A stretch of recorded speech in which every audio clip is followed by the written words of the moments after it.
السلام عليكم ورحمة الله وبركاته. الدكتور فيكم نجاة درتو فيا كيساني نجاة الحمد لله أنس سينا سنين جدا.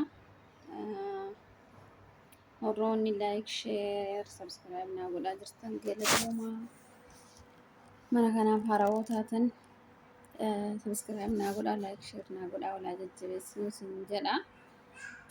أكما خليف دين دلق فيديو ما كيف ibsi shaarraasanii hojjedhas viidiyoo isaanii fide akkuma beektan samoona kana miidiyaa kanarra maakiif ibsi shaan uummata jaalalaan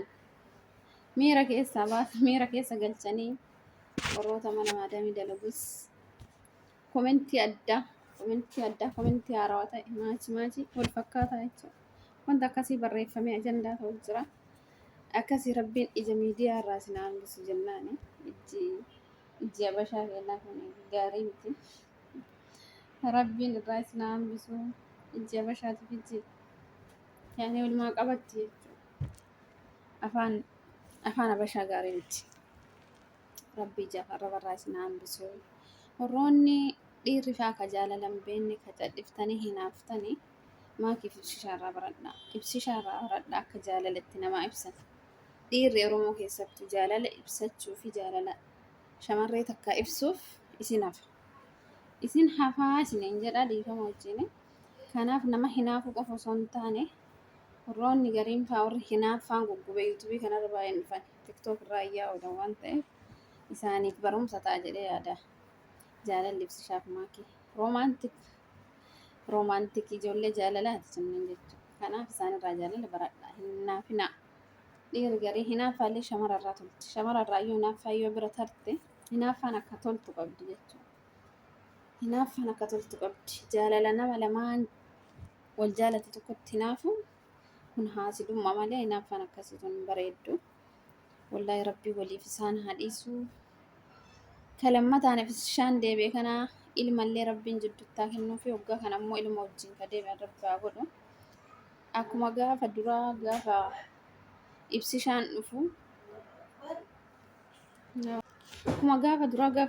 dhufu yaaddaa dhufe wallaahi gaafa amma asii achi as deebi'u na yaaddessaa yaa rabbi meeda fi bakka tokko nu deebisii jedhee du'aa kadhate. Kanaaf ija budaa ija sidaa ija bakka namoota tokko namoota hinaafan tokko rabbiin isinirraa qabe wallaahi bakka tokkotti isin haa deebisu. Jaalala keessanis jaalala fiixa ba'u rabbi haa godhu. Jaalala immoo fuufne jaalala barabaraan bakka maalaa jedhu jaalala barabaraan haaraa'u malee ka barabaraan moofa'u rabbiin hin godhine. Akkasuma warroota jal'isanii hinaafanillee hinaaffaa kana dhiisanii gara ofii deebi'anii dubartiif akka jaalalatti ibsan arraba bichaa miidiyaa kanarra akkuma dubartii garii bunaa dhugaatiin nama hamattu jedhan sani akkasuma bichaan ta'inaa dhiironni kenna tokko ebaloo akkas taate ibsishaan birriisii maali dhiisa. Jaarsaaf jaartiin birrii walillee nyaatuma rakkoon qabu isaan halaalaan walitti dabalamanii rakkoon qabu. Naa ibsishaaf maakii isinitti haa tolu jedhanii hangara kiyyaan baay'ee natti tolanii hedduu isaan jaaladhallee hedduu isaan hordofallee erguma isaan wal jaalatan duraayyuu isaan beeka. Akkuma isin beektan waggaa dheeraa miidiyaa kanarra turanii wajjuma turanillee subhaanallah rabbiin illee oofeetuma walitti fide. Ganama rabbiin walii isaan lallabe jechuudha. Kanaaf rabbi wallaahi nama gizee hunda wallaahi dafee rabbi wal biraan isaan haa ga'u. Ibsishaan hedduu takka yaaddaa dhufe bismillaa jaalala kana dhugaa rabbi hangi as dhufu hangi as taa'u itti xiqqaatte yeroo achi deebi'uuf yaadda'ee ture jechuudha. Amma guyyaan lakkaataa guyyaan jalaa fi osoo ji'a 4-5 ta'e wallaahi hin xiqqoodha. Namni jaalala wajji jiru yeroo nama jalaan ta'etti hin fiiddi. Wallaahi rabbiin isallee yoom dhufa jechuurraa isaan haa baasu. Rabbiin jaalalaan bakka tokko isaan haa jiraachisu. Isiniin jedhaa wallaahi baay'ee ulfaata garagara taa'uun hedduu takka ulfaata. Keessattuu biyya namaa isaan lachuu kan jiran biyya namaati. Haadhaaf abbaa ofii caalaallee amma walii yaadan jechuudha. Dura maatii ofii yaadanii egaa wal jaalatanii haadha manaa qabaatanii wal fuudhanii walii yaadan. jaalala keessan kana mi'amaa kanaan rabbii wallahi bakka tokkoon isin haa ga'u, bakka tokkos biyya osoo hin jiraanne jettan, biyya namaa kanas osoo hin jiraanne jettan, rabbiin bakka tokkoon isin haa ga'u, bakka tokkoon isaa isin haa ga'u isiniin jedha wallahi gara kiyyaani. Akkas isiniin jedha hordoftoota kiyyaa, rabbiin waliin isaan haa ga'u inshaallah. Gargar taa'uun hedduu takka ulfaatullee obsaan dabarsu namaa miti.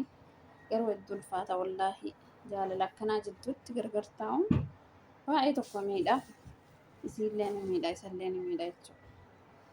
Rabbiin miidhaa kana jalaa isaan haa baasu ta'aadhaan ta'e. Viidiyoo hojjechuuf yeroo addaan kutee sagaleen daa'imaa keessa seena jedhee sodaadhe. Akkasii hedduu takka ulfaata. Nama garagara taa'ee beekutu beeka jechuudha. Gargar taa'uun akka nama miitu. Si jaalala tokkosii oo'aa kanaanii. Rabbiin akkanumatti wallaahi nama wajjin jiraatee jaalala dabarsee fakkeenya akkuma namaaf ta'an ammallee fakkeenya namaa ta'aa deeman rabbi isaan haa taasisu jedhaan gara kiyyaan hedduu na gammachiisa. Jaalalli ibsishaa fi maakii maaliif fakkeenya akka Oromootiif fakkeenya ta'an.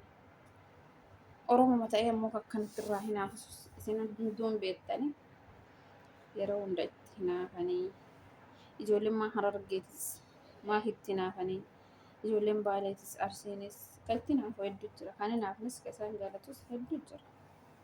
Kanuma keessattuu danda'anii jaalalli jiraate taanaan mukaan warra miidiyaa sooshaal miidiyaa kanarratti achi ilaalanii nama beeku dhiisii abbaa faatii ofiillee addaan nama baasuu hin dandeettu. Jaalalli jiraate dhugaa rabbi maatiin ofiitu osoo maatiin yookaan isa yookaan isii jibbu nama meeqatu walitti tore waan godhan dhabanii maatiin booda nama san jaalatanii taqabbalanii wajjin jiraatu. Kanaafi wanna takka wallahi isaan nama lamaan jidduu jaalalli jiraannaa warri miidiyaa waa takka hin godhu jechuudha. Isaan ammoo maakiinis nama jaalatu hedduu takka qabdi. Amma namoonni naamintee nama takka malee kan isaan irraa odeessu. Isaan ammoo nama hedduu qaban nama isaan jaalatu. Hedduu kennaa hedduu. Akkasii waanuma nama jibbaniif miidiyaa kanarratti daarii waliin qotatan waanuma nama jibbaniif wallaale. Nama jaalatan taanaan nama dhiisu. Wannummaan nama waa'ee nama sanii haasa'anii balu akkasii balu yeroo ibsishaan durbummaa qabdi kabajaa qabdi jedhee kabajaa isiisan miidiyaa kanarratti dubbates gubatee uummanni dadhabanii laa ilaaha illallah. Amma osoo akkasii sunni osoo daarektii kan nama bira jiru taate wallaahi nama sodaachisa. Waan biraa akka nama yaadu. Namni osoo nama hin beekne miidiyaa maal namatti naaf osoo nama bira jiraate yaadame waan inni nama yaadu. Hedduu ulfaata garuu haasidummaarraa rabbiin nama haatissu rabbiin isin haatissu nullee nama hundaa haatissu isiniin jedha. Isinillee jaalallee keessan ka jaalattan ka kabajjanii warra gargar fagaattanii haalli jireenyaa tokko biyyaa isin baase hunda kennaayyuu haadhaaf abbaa kennaan hangafee rabbiin jaalallee keessanitti nagaan isin haa galchu isiniin jedha ol isin haa agarsiisu. Akkasuma warra biyya namaa tokko biyya biraa jiru yoom wal argina jedhee dheebotu akkuma maakii ibsishaa kanatti wal isin haa argisiisu isiniin jedha. Maakii ibsishaa itti fufaa jaalalli keessa fakkeenya nama hedduu ta'a malee arrabsoon ta'u jedhanan akka kiyyatti rabbiin waliif isin haa dhiisu. Qaqqaaliiwwan kennaa fakkeenya Oromoo warroota jaalala seeraan nu ibsan akkaataan jaalalli jiru nutti ibsan. Jaalalli akka nama bifa qabutti nutti ibsan kabajaa qabdanii ammallee kabajamaan jiraadhaa wajjin jiraadhaa horaa bulaa deebanaa.